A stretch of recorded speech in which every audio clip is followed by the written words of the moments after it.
Bonjour, c'est Eric Prévost. Dans cet épisode, nous allons parler des récurrences. C'est un cours de mathématiques de niveau terminal S.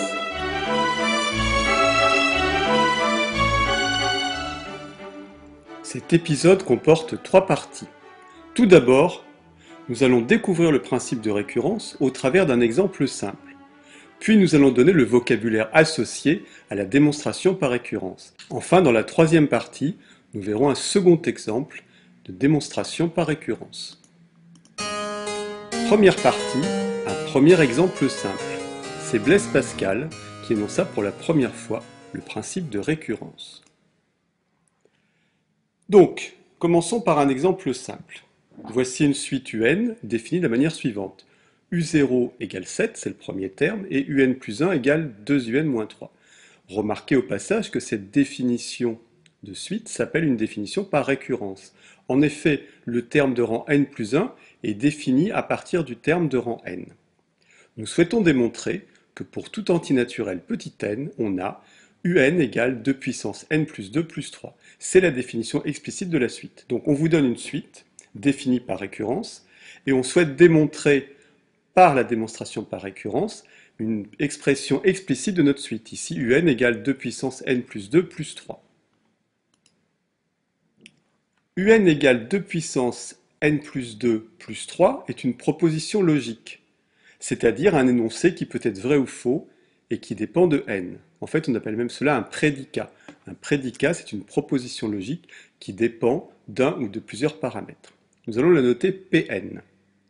Pn est équivalent, vous remarquerez l'usage du signe triple égal, à un égale 2 puissance n plus 2 plus 3. Voilà ce que nous voulons démontrer. La démonstration par récurrence se fait toujours en 3 étapes. Première étape, initialisation.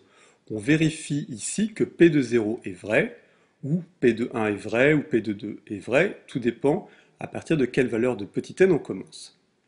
C'est en général une étape très facile, une simple vérification. Deuxième étape, hérédité.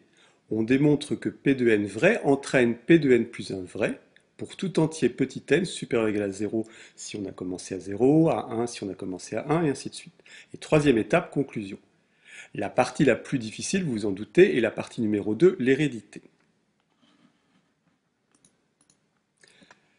Appliquons ces 3 étapes à notre exemple simple. Ici, P de 0 est équivalent à dire que U, indice 0, est égal à 2 puissance 0 plus 2 plus 3, ce qui fait 4 plus 3, ce qui fait 7. Or, dans la définition de notre suite, on nous a dit que U0 est égal à 7. 7 est bien égal à 7. La proposition P de 0 est donc vraie. Comme on le voit, l'étape d'initialisation est en général très simple. Deuxième étape, hérédité. Alors nous allons supposer que P de n est vrai pour tout entier petit n supérieur ou égal à 0.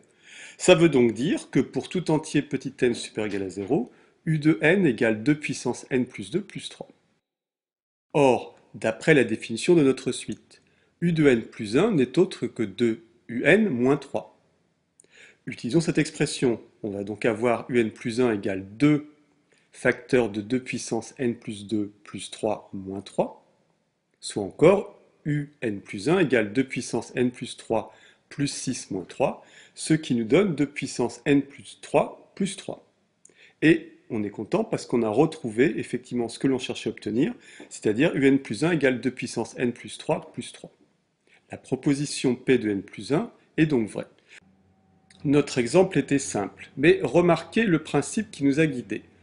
À droite de la figure, j'ai indiqué le résultat vers lequel nous voulions arriver, à savoir un plus 1 égale 2 puissance n plus 3 plus 3.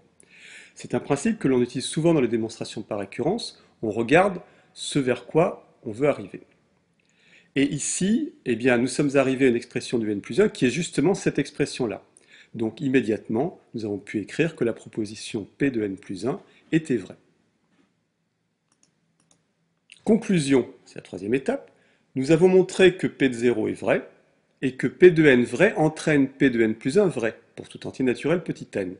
D'après le principe de récurrence, nous avons montré que pour tout entier naturel petit n, la suite un s'écrit U indice n égale 2 puissance n plus 2 plus 3.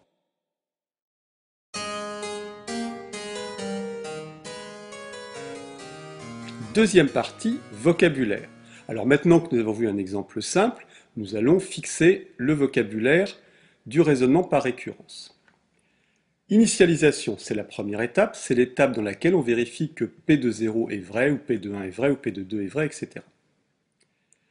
Ce qu'on appelle hypothèse de récurrence, c'est le fait de supposer que P de n est vrai. L'hérédité, c'est la deuxième étape, c'est le fait de montrer que P de n vrai pour petit n supérieur ou égal à n0 entraîne P de n plus 1 vrai. Définition.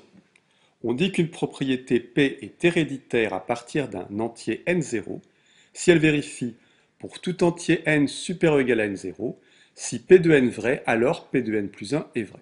Donc ça, c'est la définition de ce qu'on appelle une propriété héréditaire. Théorème. Voici le théorème sur lequel est basée la démonstration par récurrence. Soit P de n une proposition, ou une propriété, qui dépend d'un entier naturel n, et soit petit n0, un entier naturel fixé. Si, premièrement, P de n0 est vrai, et si 2, hérédité, pour tout entier n supérieur ou égal à n0, P de n vrai entraîne P de n plus 1 vrai, alors, pour tout entier n supérieur ou égal à n0, P de n est vrai. Voici donc le théorème qui nous permet de faire nos démonstrations par récurrence. Méthode. Le raisonnement par récurrence ne doit être utilisé que pour démontrer des propriétés faisant intervenir des entiers naturels. Et oui, très souvent, après avoir appris le principe de récurrence, on a envie d'appliquer ça à tous les exercices. Eh bien non, il faut uniquement l'appliquer si vous avez des démonstrations dans lesquelles des entiers interviennent. Alors il existe d'autres types de récurrence qui ne sont pas au programme de terminal S, qui sont au programme de maths sup par exemple. C'est la récurrence multiple, ou en général la récurrence double, et la récurrence forte.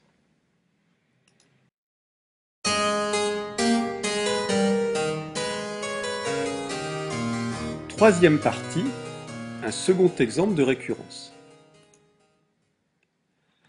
Exercice. Démontrons par récurrence que la proposition Pn, qui correspond à 6 divise 7 puissance n-1, est vraie pour tout entier naturel petit n.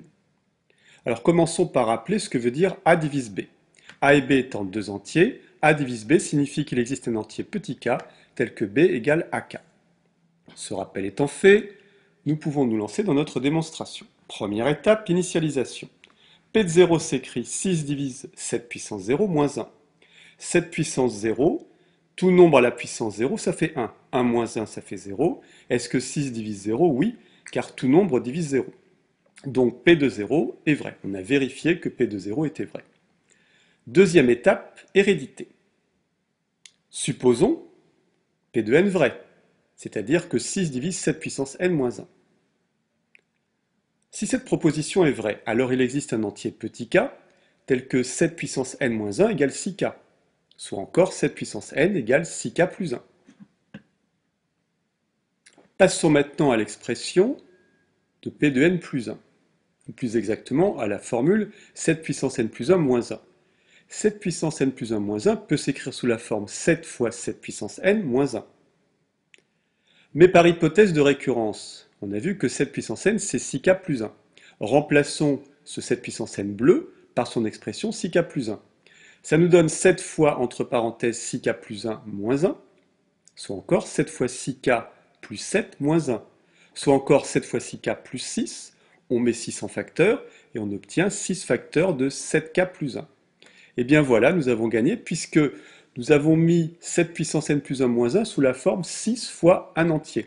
En effet, 7k plus 1 est forcément un entier, puisque 7k et 1 sont des entiers, et par produit et somme d'entiers, nous avons un entier.